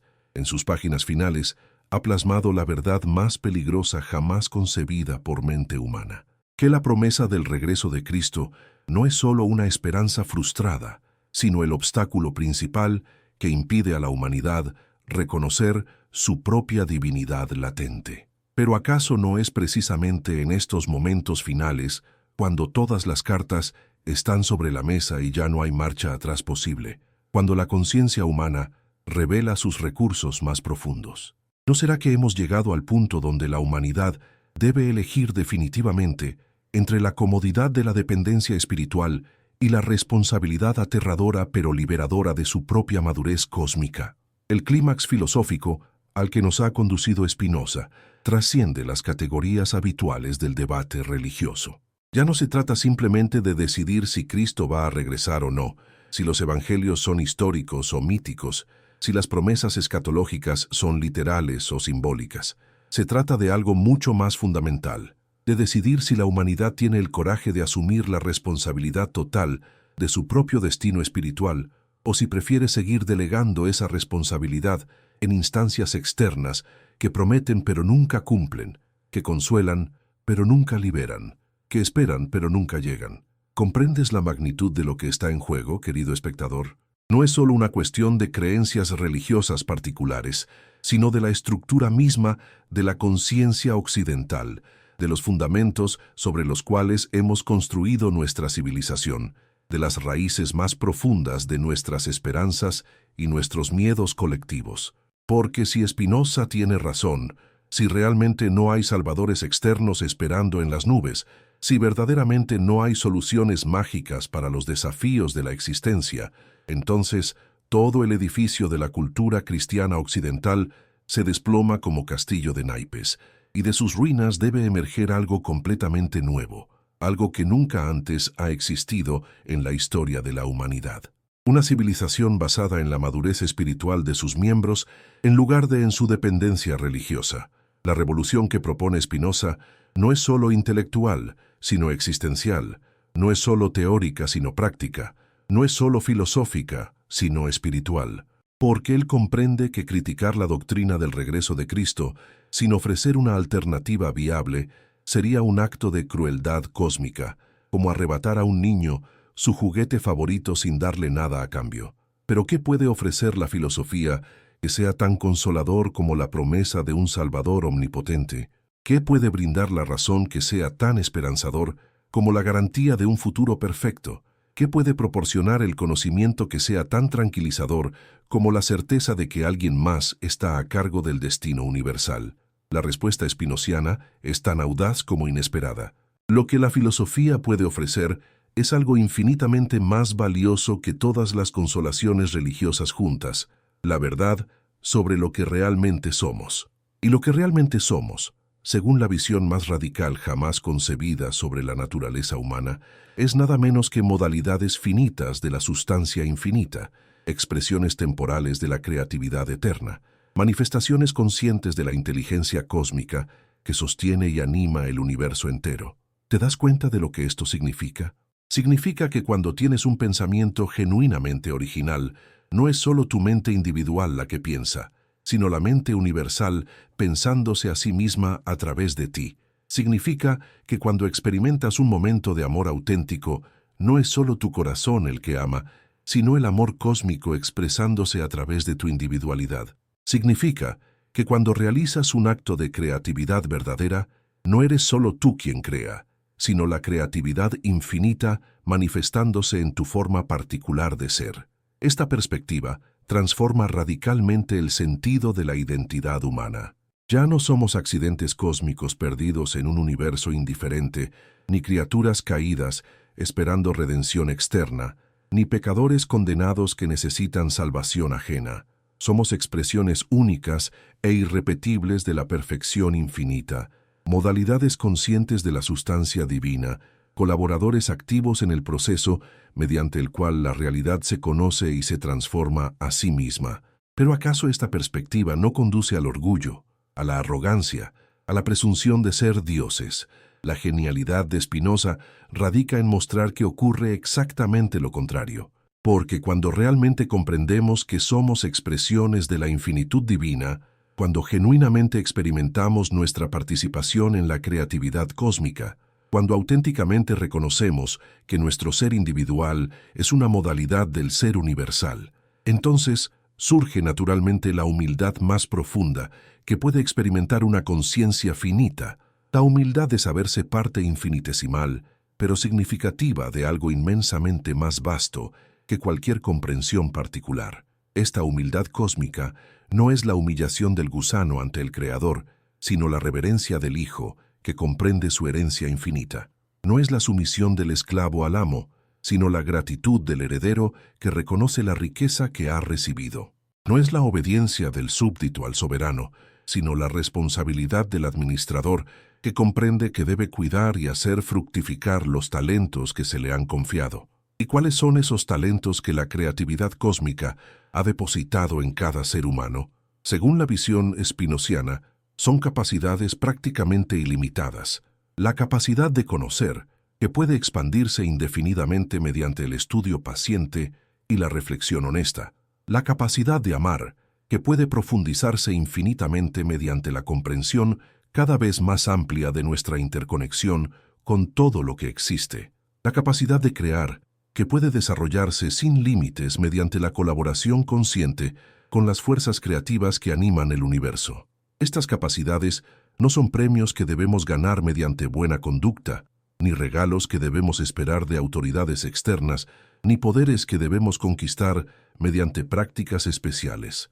Son nuestra herencia natural, nuestro derecho de nacimiento cósmico, nuestra participación espontánea en la naturaleza divina.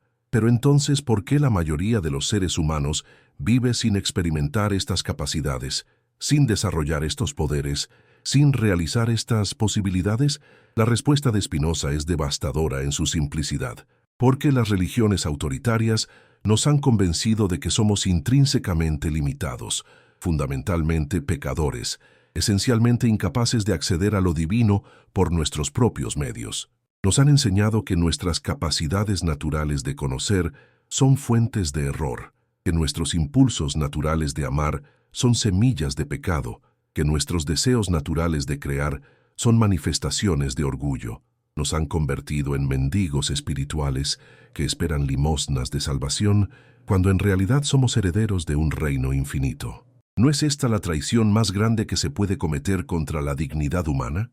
¿No es esta la violencia más sutil, pero más devastadora que se puede ejercer contra el alma humana? Convencerla de que es intrínsecamente indigente, cuando en realidad es constitutivamente rica, hacerla creer que es fundamentalmente limitada, cuando en realidad participa de la infinitud, persuadirla de que es esencialmente separada de lo divino, cuando en realidad es expresión de lo divino. El genocidio espiritual perpetrado por las religiones autoritarias durante milenios ha sido tan eficaz que la mayoría de los seres humanos ya no recuerda su verdadera identidad cósmica.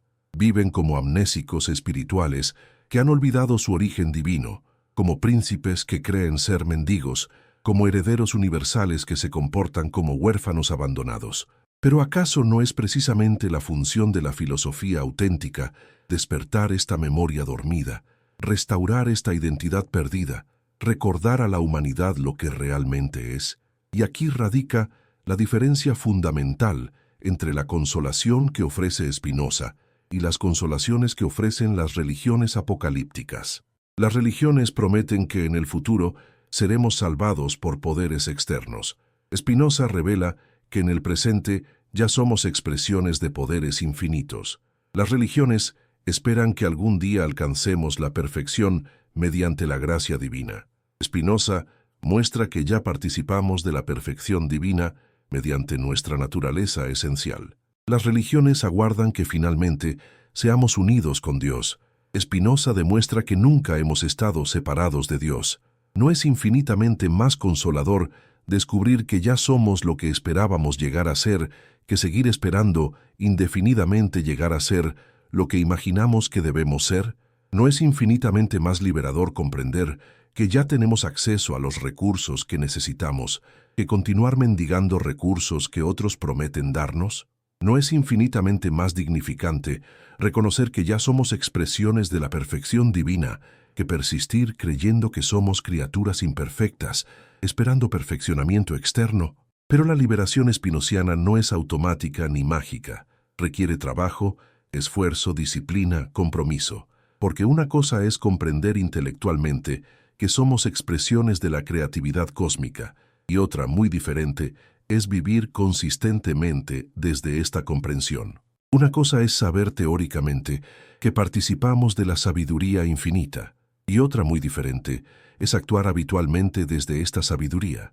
Una cosa es reconocer conceptualmente que somos modalidades del amor universal, y otra muy diferente es relacionarnos cotidianamente desde este amor. La diferencia entre el conocimiento teórico y la realización vivencial es la diferencia entre tener el mapa de un territorio y caminar realmente por ese territorio.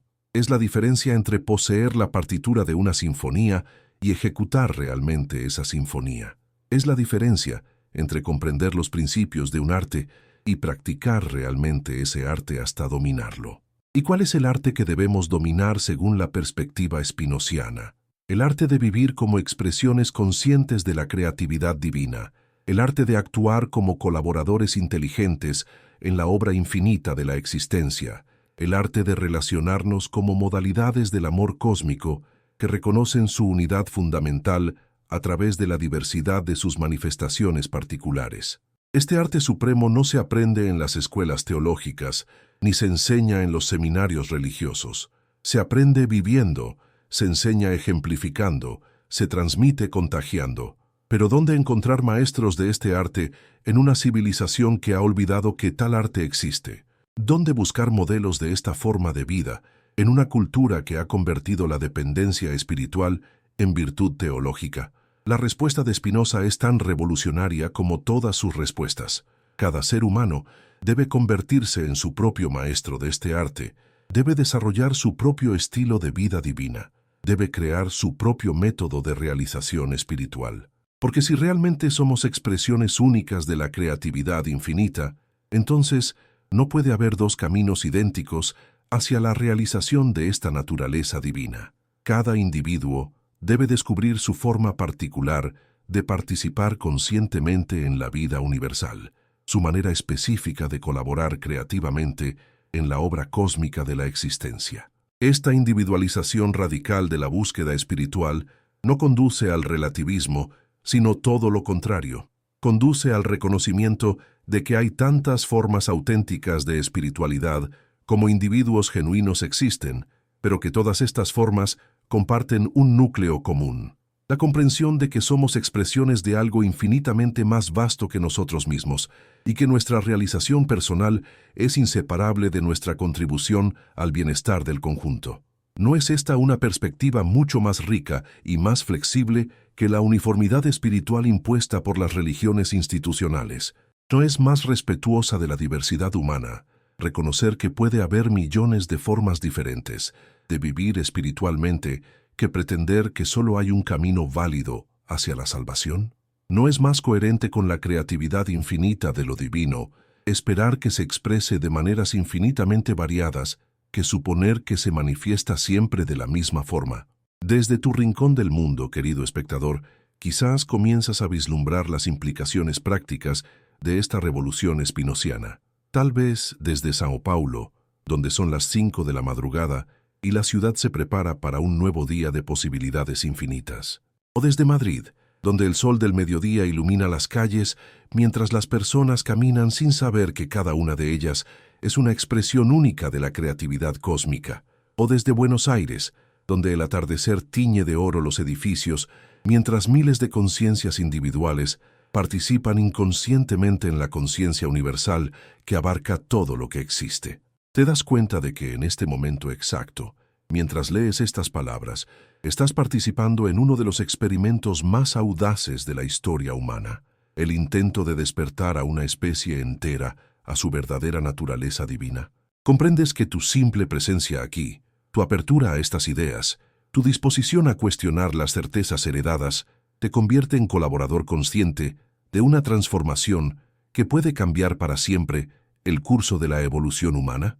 Si sientes que estas reflexiones han tocado algo auténtico en tu experiencia, si has reconocido en ellas ecos de intuiciones que siempre tuviste pero nunca supiste cómo expresar, si han despertado en ti posibilidades que dormían en tu conciencia esperando ser activadas, entonces comparte este video con alguien en quien confíes, con alguien que también busque formas más maduras de espiritualidad, con alguien que tenga el coraje de explorar territorios inexplorados de la conciencia humana.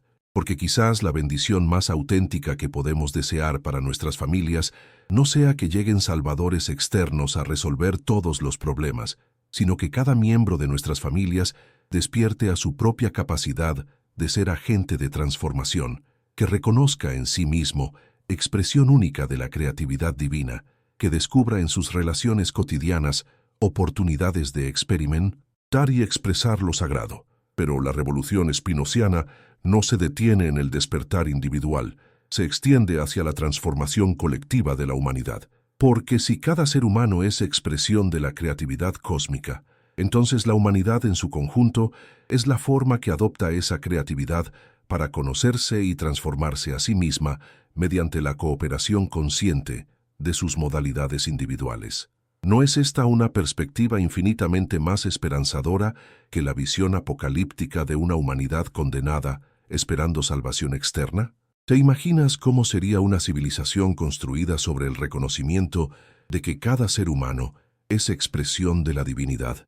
Puedes concebir formas de organización social basadas en la comprensión de que todos participamos de la misma creatividad infinita.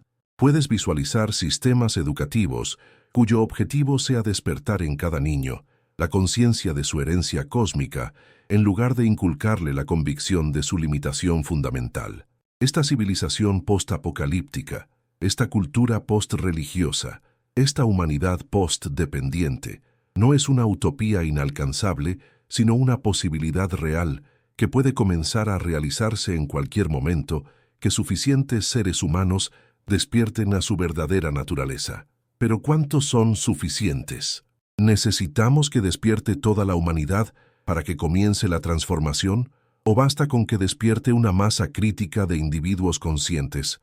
Spinoza intuye que la transformación de la conciencia funciona como todos los procesos evolutivos, mediante saltos cualitativos que ocurren cuando se alcanza cierto umbral cuantitativo. No necesitamos que todos los seres humanos despierten simultáneamente.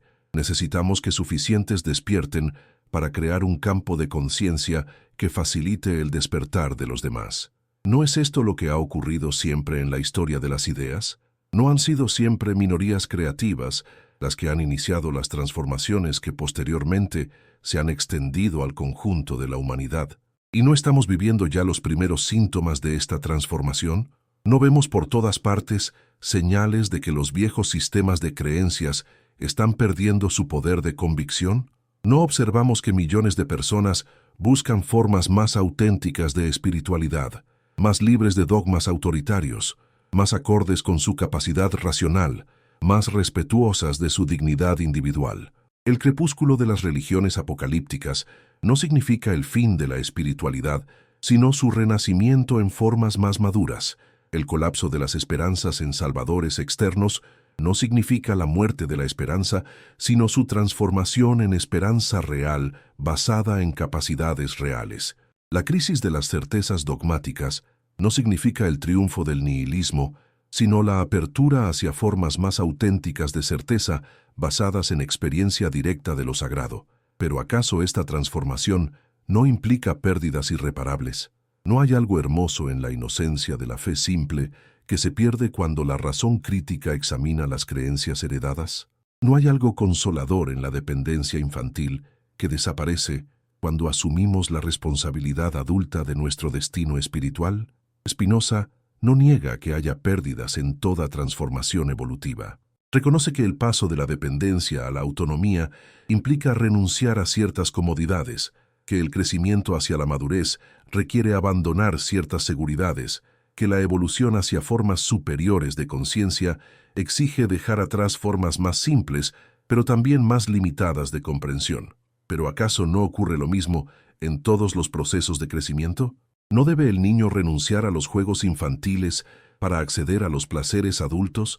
¿No debe el estudiante abandonar las certezas del sentido común para conquistar las comprensiones más profundas de la ciencia y la filosofía?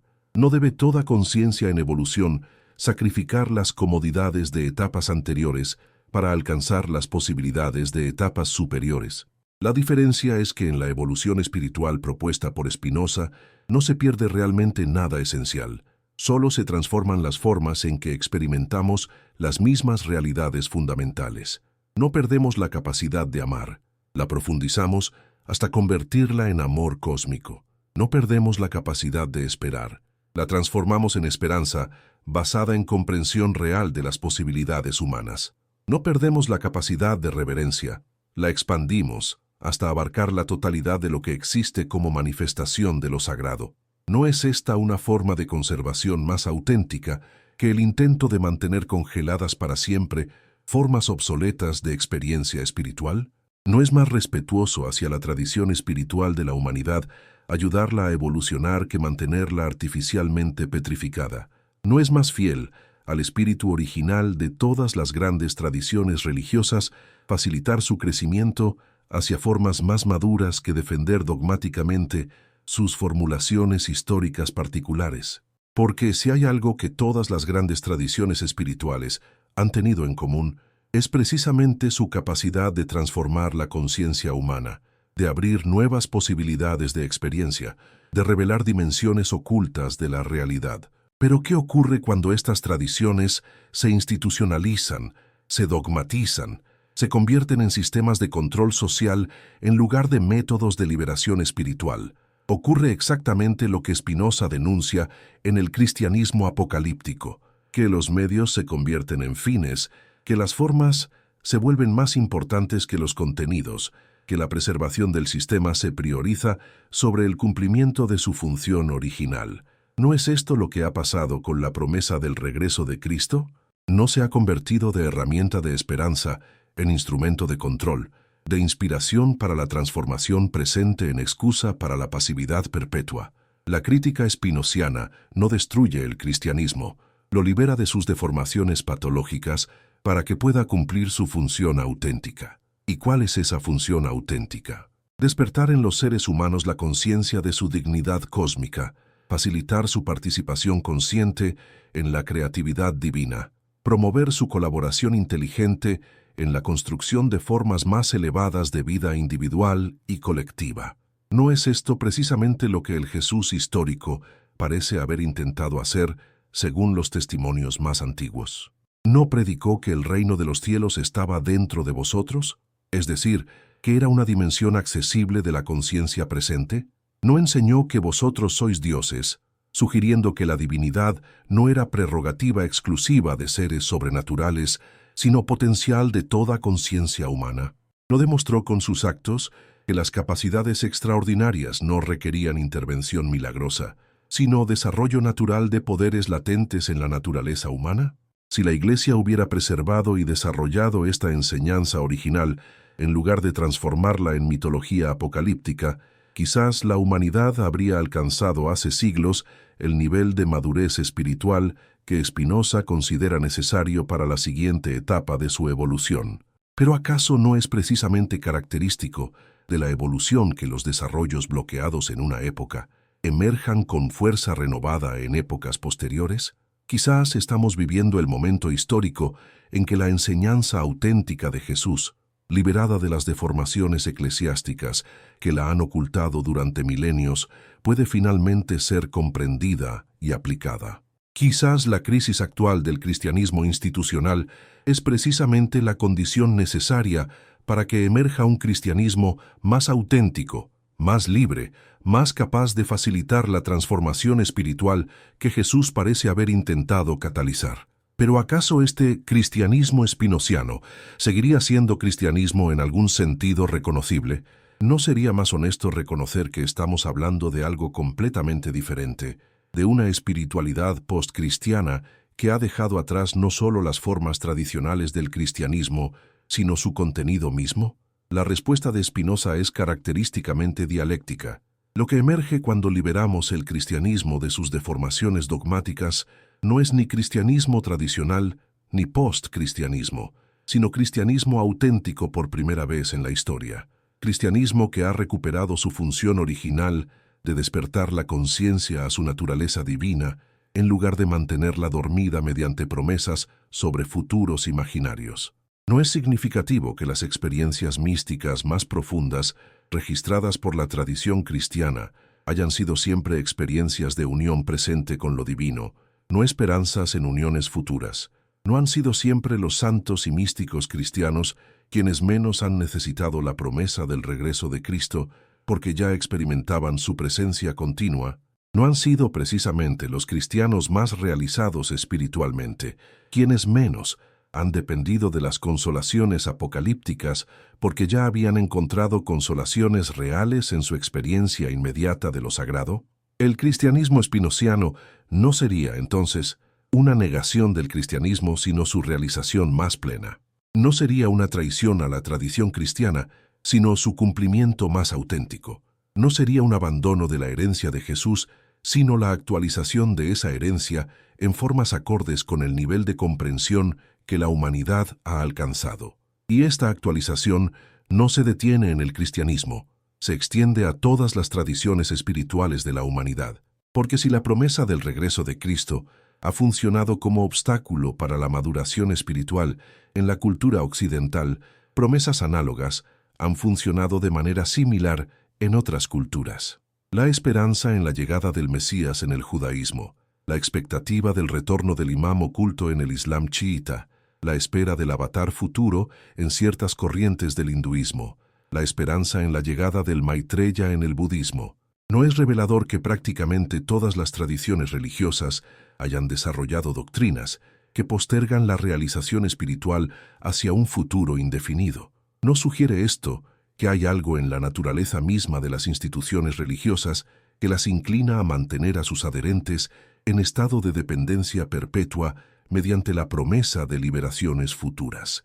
La revolución spinoziana trasciende entonces las fronteras del cristianismo para convertirse en una transformación de la conciencia religiosa universal. Su mensaje no es solo que Cristo no va a regresar, sino que ningún salvador externo va a venir a resolver los problemas que solo nosotros podemos resolver, que ninguna revelación futura va a proporcionarnos las verdades que solo nosotros podemos descubrir, que ninguna intervención sobrenatural va a desarrollar las capacidades que solo nosotros podemos desarrollar. ¿Pero acaso este mensaje no es demasiado pesado para la humanidad?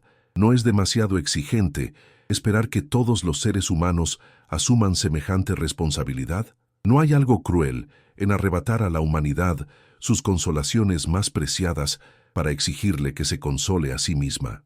Spinoza comprende esta objeción, pero también comprende que el verdadero amor hacia la humanidad no consiste en mantenerla artificialmente en estado de inmadurez, sino en ayudarla a crecer hacia su potencial más elevado. ¿No es más amoroso ayudar a un niño a convertirse en adulto autónomo que mantenerlo dependiente para siempre? ¿No es más compasivo facilitar el desarrollo de las capacidades humanas que mantenerlas atrofiadas mediante la provisión constante de muletas espirituales? Además, la alternativa spinoziana no deja a la humanidad desamparada, le proporciona recursos infinitamente más ricos que todas las promesas religiosas juntas. Porque si realmente somos expresiones de la creatividad cósmica, entonces tenemos acceso a capacidades prácticamente ilimitadas para enfrentar cualquier desafío, resolver cualquier problema, crear cualquier belleza, realizar cualquier sueño que sea coherente con las leyes fundamentales de la realidad. ¿No es infinitamente más esperanzador descubrir que somos herederos de poderes cósmicos que esperar que otros ejerzan esos poderes en nuestro favor? ¿No es infinitamente más liberador comprender que ya tenemos todo lo que necesitamos para realizar nuestro potencial más elevado que continuar mendigando recursos externos que nunca llegan? ¿No es infinitamente más dignificante reconocer que somos colaboradores activos en la creación del futuro que permanecer como espectadores pasivos, esperando que otros determinen ese futuro? El sol alcanza su cenit sobre Ámsterdam, y Spinoza comprende que ha llegado el momento de la decisión final. Ha mostrado las contradicciones de la esperanza cristiana en el regreso de Cristo, ha revelado los mecanismos de control que sustentan esta esperanza, ha propuesto una alternativa basada en el reconocimiento de nuestra participación presente en la creatividad divina. ¿Pero será aceptada esta alternativa? ¿Tendrá la humanidad el coraje de crecer espiritualmente o preferirá refugiarse en la comodidad de la dependencia perpetua? La respuesta no depende de argumentos filosóficos ni de evidencias históricas. Depende de algo mucho más profundo, de si la humanidad está preparada para asumir la responsabilidad de su propia grandeza, de si tiene el coraje de reconocer su propia divinidad, de si está dispuesta a vivir como expresión consciente de la creatividad infinita, en lugar de como víctima pasiva de fuerzas externas. Y quizás esa preparación, ese coraje, esa disposición, estén emergiendo ya en este momento histórico. Quizás tú mismo, querido espectador, seas parte de esa transformación silenciosa pero irreversible que está ocurriendo en la conciencia humana. Quizás tu simple presencia aquí, tu apertura a estas ideas que parecían impensables hace apenas unos siglos, tu disposición a cuestionar certezas que generaciones anteriores consideraban intocables, sean señales de que la humanidad está finalmente preparada para su siguiente salto evolutivo. ¿No sientes a veces, en momentos de especial lucidez, que eres capaz de mucho más de lo que generalmente te permites expresar? No experimentas ocasionalmente destellos de una sabiduría que parece venir de fuentes más profundas que tu conocimiento consciente.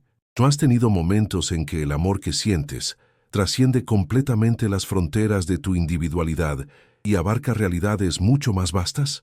Si es así, entonces ya has comenzado a experimentar lo que Spinoza considera la realización natural de la naturaleza humana.